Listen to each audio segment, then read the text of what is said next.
first off, congratulations on being inducted to the ICC Hall of Fame. What did that mean to you when you got that phone call? Well, it's very humbling, I'll tell you that. It just makes you reflect back on all the people that had so much to do with it. Obviously, the people you work with, and obviously you got to have a lot of good players. But there's just so many people that came to mind that I called. People would probably laugh. Basketball officials. I'm actually friends with 5 or 6 of those guys, and talking to them about it, talking to Jason, our old bus driver, Jay Plunk, an old bus driver, just so many people that touched my life and Miss Cooper's life while we were here at ICC. And that's one thing I think that's made you such a favorite amongst the faculty, the staff, everybody here at the college.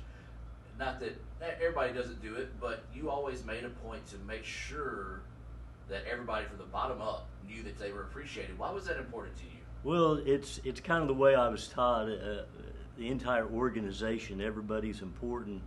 But, you know, probably a lot of people, even though they watch me coach for years, they don't realize that I dropped out of college. My first semester, I got a job as a janitor. So I kind of understand the other side of life. I mean, I could have very well stayed in Jackson, Ohio the rest of my life and been doing a labor job. But fortunately, God had other plans, and I went back to school and got to do the thing that I love for the rest of my life. But it makes you realize that everybody is important. I mean, another guy, Jaren, you know, down at the Davis Event Center. I mean, just the people that take care of everything. And I tell you, some of those cleaning ladies, they were some of the best recruiters we had, let me tell you. All right, so let's start the road to ICC. Ohio, I believe East Central, and then here. So how did you end up in Mississippi? Well, if you want a long story, I was a graduate assistant at Miami of Ohio. A great experience with Jerry Pearson and Joe Barry. You know, we got to play teams like Indiana, Kentucky at their places when Bob Knight was coaching there, and Kentucky was #1 in the country. So just a great experience for my 2 years there with the men's program. Went to Savannah, Georgia for my first full-time assistant's job, where I got my feet wet as a recruiter and worked for a guy that had been at Miami of Ohio. Then I had a chance to go back to Miami, and that's when I met Jen, and that turned out to be a great relationship because it'll be 31 years on October 9th. But those people at Miami of Ohio really set the stage for me. And when I got the job in Savannah, I actually replaced a guy named Jay Bowen. And Jay was leaving to be the head coach at East Central. So small world, Jay, 2 years later, he leaves to go to Georgia State as an assistant. He calls me up and says, hey, if you want to be a head coach, you might try this job at East Central. And he had left in October, 2 weeks before the first game. Wow. Got the phone call to go down and interview. Jen and I were engaged at the time, but not married. The interview went well, and I remember walking back to the car with her, and she's like, we're going to have to get married in the next 2 weeks, because if you get this job, we're not going to be able to come down here and not be married. So we got married in her mom's living room on a Wednesday, moved to Decatur on a Friday, and started practice on a Monday, and God bless us with a 28-5 team. That's awesome. You talked about Jen, and that was a very unique, very special career that you're able to share with your wife. And just talk about her and her support over the years. And really, my favorite thing is everybody kind of jokes about it. When you got fired up, she would reach up, grab that belt loop, pull you right back. So that's kind of her job in life, is to keep Coop in line. Keep me in line. Now, what people don't realize, if it didn't come to practice, she could get as fired up on those players as I did, but it was just a great balance. I mean, she's been my best friend. She's a great teacher. Everybody here at ICC knows and had her in the classroom. She really knows how to teach. She just has a gift. And so a lot of times when I'm yelling and the players weren't sure what they were getting yelled at for, she was really great at instructing them, letting them know what was expected of them. So it's just been a great relationship on and off the court. Sure, there were some, when you're married, you have difficult times anyway. But when you're married to your assistant coach, there's some tense moments. But man, we wouldn't trade it for anything in the world. And of course, along that ride, you had 3 trips to the national tournament. Yep. Kind of reflect back on those and maybe some of those guys and those teams that you were able to make it out to touch with. Yeah. Well, going back a little bit, East Central was really important because Itawamba would not have known about Marty Cooper if we hadn't had success at East Central. We went to 3 straight championship games. We won the title in '93 and kind of developed through our baseball coach at East Central relationship with Roy Cressup. And he's really the guy that kind of opened the door once the job came open at Itawamba. And he and Coach Ball were big on getting my chance to be in front of Dr. Cole and Mike Eaton to where I could present myself and even have the job. Starting out at Itawamba, I mean, it was tough. They had been going through some rough times, hadn't won a lot of games, and it was really tough building the program up to get it to the point where we could go to the national tournament. I just owe Dr. Cole and Mike Eaton so much for giving me that opportunity. And the thing about it, when we came here, I mean, we'd be honest, Northeast was ruling junior college basketball. And one of the things that was inviting to me was to come and try to take down Northeast. And I can remember so vividly talking with Dr. Cole recently. The very first year that we were going to play at Northeast, we were supposed to get killed. He invited me to the board meeting because I'd just been hired. And Coop never predicted victory ever, but I did this one time. I said, we're going to go to Northeast on January, whatever date it was, and we're going to win. And somehow, God made that happen, 69-68. I can remember running over and shaking Dr. Cole's hand after that game, and that's kind of what, turned it on. I mean, we had some guys, Willie Poster and Cam Coleman and Corey Baskin and Roderick Daniel, some area guys that had never won, and to see their face in the locker room after they had beat Northeast, I mean, that's almost as valuable as a championship. But that's kind of where it started. It still took a couple years to get to that point, and like you said, we went to national tournament the first time in 2002. All right, and so let's look at that 2002 team. Think back about, who was on that team and maybe some of those funny but fun memories you had from that Yeah. team as well. Well, Or some that you can tell. Let me just put it that way. yeah, some that I can tell. Ms. Cooper and I had a young man named Benji Goff that we hired as our assistant. Benji was a talker. He had been at Mississippi Delta. Benji could recruit. And I told Benji, he was wanting to recruit Memphis. I had said, Benji, you need to go to Albany, Georgia. That's where the players are at. So we go over there, we make some contacts, and we sign a kid named Sean Jenkins from Albany, 6'6", about 240, ended up playing Ohio State and being the 6th leading rebounder in the Big Ten that season. But there were 2 other boys from Cuthbert, Charles Slaughter and Trent Bond, and they were just kind of dragging their feet. They wouldn't sign that scholarship. And so I sent Benji to Cuthbert, Georgia, which is smaller than Fulton. I think they had one hotel. And I said, get in that hotel and don't come back until those guys have signed. Well, 2 days went by, they still haven't signed. The third day, 11:30 at night, the phone rings. It's Benji. He says, Coach, I'm heading home. They signed. I said, how did you do it? He said, you don't want to know. So the story comes out later that Benji had told the parents that all of our games were on TV. Well, at that time, the Tupelo local station would put our replays of our game, on the Tupelo station. So Benji didn't think he was really lying right there, but they signed a scholarship. They came. They all ended up being Division I players, and I let Benji answer the call from the parents that first night when they couldn't find that game on the TV. That's good stuff there. Just talk about some of your other teams that you had. Maybe, I know Sergio come through was really big for you, but there's those players that may have not continued their career after ICC that may have made a big impact on you and the program. Well, they did, and that first group, I mean, what was so special, we were still playing in what we called the Rubber Dome. Yep. And when we beat Northeast, there were people sitting on the court all the way around the court. That's how packed it was. There were 9 NBA scouts there that night to watch a kid from Northeast, and 6 D1 coaches to watch some of our players. So there's some great memories there. And after that group left, I mean, they were the first team to go to Hutchinson, Kansas. They played in front of the largest crowd any ICC team's ever played in front of, almost 7,000 people. We just happened to be the opening ceremony game that year. But after they left, we had Reggie Gunn, we had Cornelius Gillian, Reggie from Okolona, and Corn from Amory. And we just had a good group of kids that played hard, couldn't quite win the championship.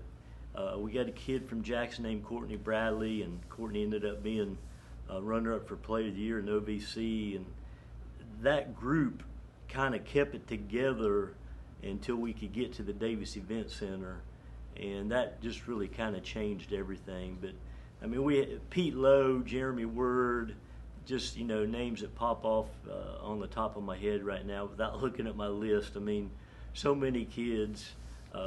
Prince Thompson, one of the best point guards we ever had from Tupelo, Jason Panel, and probably 2 guys that really changed the program from the first. When we first got here, we signed a kid named Jasmine Mitchell. That was a 4A Player of the Year in Alabama, and Jazz went back to his own school there in Sumter County, Alabama, and he's won a state championship and still coaching. But the guy that really kind of changed the whole attitude of the program is a kid named Ramon Gary, a little 5'8" point guard from Tupelo, first class. He became Mr. ICC. He played at Delta State, and Ramon, just the way he carried himself, high character, he just kind of changed the image of ICC basketball. And you kind of touched on it there for a second. The opening of the Davis Event Center can now go over the Rubber Dome. People remember the Rubber Dome. It's a special place. It was a fun place to watch basketball. But then was. Transitioning to the Davis Event Center, what was that like? Or what do you remember from that night whenever the doors opened and you tipped things off there? Well, it was almost like getting a new job because we had been 7 years in the old gym, and it was almost like getting a new job because, at the time, and it still is, a state-of-the-art. I mean, there's just not very many community colleges in not just Mississippi, but in the whole southeast United States that have the kind of facility that ICC has. And again, you go back, Dr. Cole, Wayne Sullivan, Jerry Center, they made that happen. Buster and Bud Davis, obviously big in that also. But it just kind of, obviously it really helped us in recruiting. It's kind of when the program went to a different level. The first year there, the very first game we opened it up, we went 11-1 in the North that year. The one loss was the very first game in the Davis Event Center to Holmes. So didn't get off to a good start. Then we won 11 in a row after that. And that team was really special because you had Tim Green and Laricus Brown from Memphis that came in as freshmen knowing, seeing the groundwork on the Davis Event Center, but playing in the old gym. And Anthony Brock, probably the man that changed ICC during my time forever. Anthony's a point guard from Little Rock, and Laricus and Tim, they had success as freshmen, but we were looking for that one missing player, and it was point guard Anthony Brock from Little Rock, Arkansas. I can remember one of the first games Anthony ever played in. We were playing down at Pearl River, and they were kind of one of the favorites to win the state that year. Tie game, 6 seconds to go, and we kind of set up a play for him to go coast to coast. And he goes coast to coast, and he challenges their 6'9" right at the rim, gets fouled at the buzzer, gets up, picks himself off the floor, looks at the bench and says, "This game's over." Just went up to the foul line, nothing but net, and we won. And that was kind of the turning point, not only that season, but of ICC basketball, because Anthony Brock was responsible for us not only going to the national tournament again, but going back-to-back years. Yep. And of course, Anthony went on to play Alabama. Is that Went right? on to play at Alabama and had a great career and graduated, and just a special young man that we've stayed in touch with. That we hope we changed his life, and he definitely changed our life. And those 2 years, I mean, with Brock at the control, like you said earlier, we had Sergio. We had some really good players. I mean, Jason Marks, Theron Jenkins, Kenny McKinney from right here at Itawamba High School, Andre Cruda, from South Pontotoc. Just a dynamite team. That second year with Anthony, we went 30-4 and finished 5th in the nation. Definitely a high point for ICC basketball. Well, one thing you just talked about is all the kids that made an impact on your life and the impact that you made on their lives. As a coach, when you're able to step away and look at those kids and what they accomplish in life, how does that make you feel, knowing that you were a big influence on them becoming the men they are today? Well, it means a lot. I mean, I could share some of the text messages that once this was announced and I got a hold of some of those guys. And like, Jen and I, we're humble. We're very proud that, that this is going to happen, go in the Hall of Fame. But the best part about it was getting all the comments from players that you might not have, seen in person for 20 years. And for them to make the comments that they made about how we did, change their life in a positive way, it just means so much. It makes you realize that this is really, I'm going into the Hall of Fame, but it's really about all the players that we had that, made this possible. I always like to kind of wrap things up with a question, and then I'll leave the floor open for you to thank people afterwards. But my question I always like to end with is, what does ICC mean to you? Well, it means a lot. I mean, the winning means a lot. I think taking the program from 1998 to where it was when we left, I mean, it's just quite a transformation. And it wasn't all just Jen and I. I mean, it was, like we said before, it was players. It was everybody on campus. I mean, people don't understand, what Carrie Ball did for ICC, the things that she did as athletic director for our teams that nobody even knows about. But everybody that was involved, and it was like,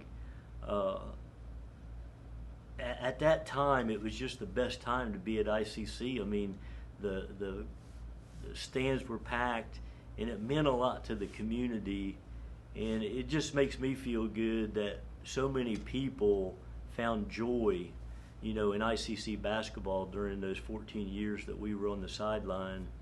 And it's just hard to describe, but, it's really more than that, because after I quit coaching, I stayed on at ICC for 7 more years and really learned the other side of how campus operates. And it gave me such great respect for our faculty, for administration, and everything that goes on behind the scenes that people really don't understand to make this, one of the best, if not the best, community colleges in not only Mississippi, but in the entire Southeast. All right, and now I'm just going to leave the floor open for you, and you need to take a second to think about it, feel free. But opportunity to thank people. I know you've thanked some people along the way. Maybe just make a few comments that you want. Just so the floor is yours now. Okay, well, the administration at ICC, I feel like God has just blessed Jen and I's life so much. We were at East Central at the pinnacle of East Central basketball history. I feel like we were at the pinnacle of ICC history.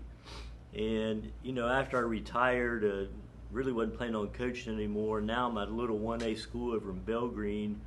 And again, I was put in a place where it's been the time to be at Belgreen the last 3 years. So I just feel like, God has blessed my life to put me in 3 different situations where it was just a great time to be at those places. And it wasn't like I changed it all by myself or Jen and I did it all. We were just very blessed to be at those places. And, you know, when you look back at ICC, so many people like from the Methodist Church that would come to the game, and they would have pancake sales on Saturday morning and feed the players and make money and give it to the program. And just so many people. I mean, I don't even know where to start or to finish. The people in the community, I mean, Chip Prestige, Chip Crane, Gary Franks, Larry Holman, I mean, people that just got really behind us. And then you have people that have passed on, like Mr. Charles. I mean, came to every game. He'd find a way to come by every practice. Keith Blaylock, he would follow us everywhere. I mean, he even came to watch us play a game with Belgreen. I mean, people that you make lifelong friends with that care about you more than just, you know, the winning the games. And so, I mean, I've got a list right here, down here on my tablet. I could read off, you know, over 200 names that have impacted our lives. The other thing, you know, I mentioned officials early on, but coaching against other great coaches in this league, people don't realize, because I had that experience at Miami and I saw some of the highest level of college basketball. You know, Bob Weathers, when he retired, he's passed on now, but he was the winningest coach of all time when he retired. His son Wendell took over, great coach. Dennis Sims at Colin, one of the best coaches ever. And then you got Richard Mathis at Pearl River. And then my best buddy, my guy that stayed with me forever, Bubba Skelton, you know, the battles that we had against each other. We coached against each other, East Central and Southwest. He came to Northwest the same year I came to Itawamba, and we battled each other. And he and I were kind of proud. I think from 2001 to 2009, the only people that went to Hutchinson, Kansas were Cooper and Skelton. So still friends today, even though we were competitors. So, I mean, I could just go on and on about the people in that list, and I'm sure I forgot somebody, probably going to make somebody mad, and so many great players and people that just blessed to be around. And I mean, I just thank God every day that He's put me in the positions that He's put me in. Well, Coop, is there anything else you want to talk about that you can think of, or anything else you'd like to add? Well, just again, to go back and look at the people at ICC, Dr. Cole, what he did for this campus, Mike Eaton, Buddy Collins, Cressup, Coach Ball, and then, you know, Jerry Center, Wayne Sullivan, Johnny Mann. I mean, those people were so helpful to the success that we had at ICC, and I'll just be forever grateful for what everyone did to support Jen and I and our teams while we were here. Hey, Coop, I know a big part of your success as well is that home front. You've got a very good, supporting family. Just talk about your family and just take a moment to thank them for everything as well. Yeah, I want to do that. I mean, our daughter Mackenzie, poor child, she was, you know, Jen and I both coaching and recruiting. We were dragging that kid all over the Southeast United States when she was 6, 7 years old. She celebrated 2 birthdays on the bus to Hutchinson, Kansas. So it was just kind of a way of life to her. She grew up on the ICC bus, and now she's a senior at Mississippi State, and we're proud of her. And I have a daughter in Ohio, Emily, just really proud of her, and she's a softball coach now. And I have a son, Ryan, out in Denver, Colorado.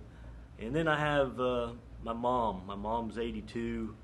I know she wishes that she could be at the event, but she's just not able to travel that far. And you know, my dad passed away a year ago, September. I know he would be very proud, so appreciate both of them. And then I have 2 younger sisters. I have a sister, Carla, back in Ohio, teaching and taking care of our mom, and I have another sister, Kathy, in South Carolina. She's been a nurse most of her life, and just really appreciate the family support that I've had for well over 30 years in the coaching profession. But love them all, and owe them a lot. And Coop, I know there's other people that have been big influences on your time here at ICC, not only here at ICC, but also in your life. So I'll give you a chance to mention those guys as well. All right. Well, one is our new current athletic director, Chad Case. We just became very close throughout my coaching career. I mean, I remember Chad as a student baseball player, but as time went by, when I became director of recruiting and he was the housing director, we would go to each other's office and console each other, on bad days. And I just appreciate Chad's friendship so much over the years.